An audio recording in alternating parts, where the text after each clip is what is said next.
Waxabajjii 13 2026 oduu Sibuu Neetwoorkii yeroo kana isin biraan geenya. Sirni walirraa fuudhiinsa Gadaa Tuulamaa dilbata boruu ni adeemsifama. Gadaan Tuulamaa sirna walharkaa fuudhiinsa alangee marsaa 71ffaa Gadaa Meelbaarraa gara Gadaa Muudanaatti dabarsuuf har'aaf bor jila qaba. Sirni Gadaa Oromoo sirna bulchiinsa uummata walqixxummaa fi murtii waliin ijaaruudha. Sirni sun hawaasa qindeessuu, nageenya mirkaneessuu akkasumas seeraa fi safuu hawaasaa tikfachuuf tajaajila. Gadaan Meelbaa waggoota darban keessatti alangee fudhatee bulchaa ture. Gadaan Muudanaa yookaan Michillee ammoo alangaa fudhachuuf qophiirra jiraachuutu himame. Guyyoota darban keessa lallabbiin wixinee seeraa lallabbii fi alangee dabarsuu Gadaa Tuulamaan raawwatamaa tureera. Kunis bulchiinsa Gadaa haaraa itti aanu beeksisuu qofa osoo hin taane hawaasa keessatti nagaa uumuuf, waldhabdee furuuf akkasumas uummata gara duudhaa fi safuu isaanii ganamaatti deebisuuf kan akeekedha.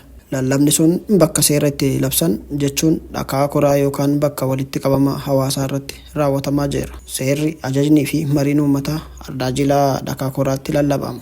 Kunis adeemsa ittiin aangoo sirna Gadaa dabarsan keessaa isa murteessaa fi hangafa. Sirni Gadaa kun duudhaa Oromoo keessatti bu'uuraalee olaanaa waan ta'eef nageenya, tokkummaa fi safuu hawaasaa irratti gahee guddaa qaba. Lallabbiin akkasii yeroo hundaa hawaasa keessatti hubannoo uumuun araara cimsuuf nagaa waaraa fiduuf kan tajaajiludha.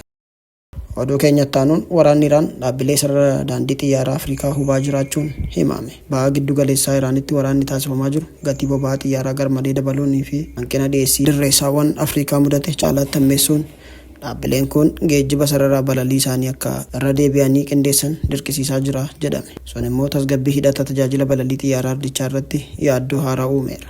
Waldaan sarara daandii xiyyaaraa Afrikaa Afraa jedhamu akka ibsetti raafamni kun sararaawwan daandii xiyyaaraa boba'aa xiyyaaraa calalame kan biyya alaarraa galuu irratti hirkattummaa guddaa qaban saaxiluun dhiphina diinagdee addunyaatiif akka saaxilaman isaan taasiseera jedhe.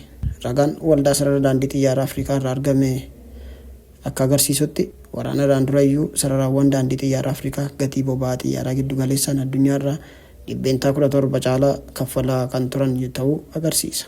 Dhiibbaan gatii haaraa uumame sun bu'aa indistirichaa isa duraarrayyuu gadi aanaa ture caalaatti dhiphisaa jira jedhame. Keessaan federaalaa waldaa sarara daandii xiyyaaraa Afrikaa Abdirahmaan Berz dhaabbata tamsaasa oduu Associated Pressiif akka himanitti dhiibbaan kun baay'ee ulfaataa fi miseensonni keenya kan hin eegnedha jedhanii gatiin boba'aa baasii sochii sararaawwan xiyyaaraa keessaa dhibbeentaa 30 haga 40 kan fudhatudha jedhan. Xumura irratti waancaa addunyaa haaraa Raashiyaan qopheessuuf akka jirtutu dhaga'ame. Raashiyaan biyyoota waancaa addunyaa FIFA 2026 irratti osoo hin hirmaatin hafaniif akka carraa fi filannoo biraatti dorgommii waancaa addunyaa haaraa qopheessuuf karoorfachuu isheetu ibsame. Federeeshiniin kubbaa miilaa Raashiyaa waancaa addunyaa haaraa Alternative World Cup kan biyyoota kanneen waancaa addunyaa FIFAan qophaa'u irratti hirmaachuuf hin darbine carraa ta'u waancaa addunyaa bakka bu'u yookiin waancaa addunyaa filannoo biraa Alternative World Cup qopheessuuf marii jalqabaarra akka jirtu World Score Told gabaase. Federeeshiniin kubbaa miilaa Raashiyaa gurmaa'insa gareewwanii irratti hojjetaa akka jiru ONET gabaase. Dorgommiin sun biyyoota dorgommii waancaa addunyaa FIFAan qophaa'u irraa hafan gidduutti kan gaggeeffamu yoo ta'u, wayita dorgommiin waancaa addunyaa Ameerikaa, Kaanaadaa fi Meeksikoo keessatti gaggeeffamutti gama istaadiyeemota Raashiyaa keessatti kan gaggeeffamu ta'uu isaatu dhaga'ame. Raashiyaan dorgommii sana gareewwan 8 haga 12 hirmaachisuun istaadiyeemii bara 2018 waancaa addunyaaf ijaaraman keessatti keessummeessuuf kan yaadde ta'uu gabaasaaleen ba'an ni akeeku. Biyyoota dorgommii sanaaf affeeramuu danda'aman jedhaman keessaa Sirbiyaa, Giriik, Chiilii, Peeruu, Veenzuweelaa, Naayijeeriyaa, Kaameruunii fi Chaayinaan keessatti eeramaniiru. Haa ta'u malee haga ammaatti waancaa Raashiyaan qopheessuuf yaaddu kanarratti biyyi seeraan hirmaachuuf waadaa galte adda hin baane.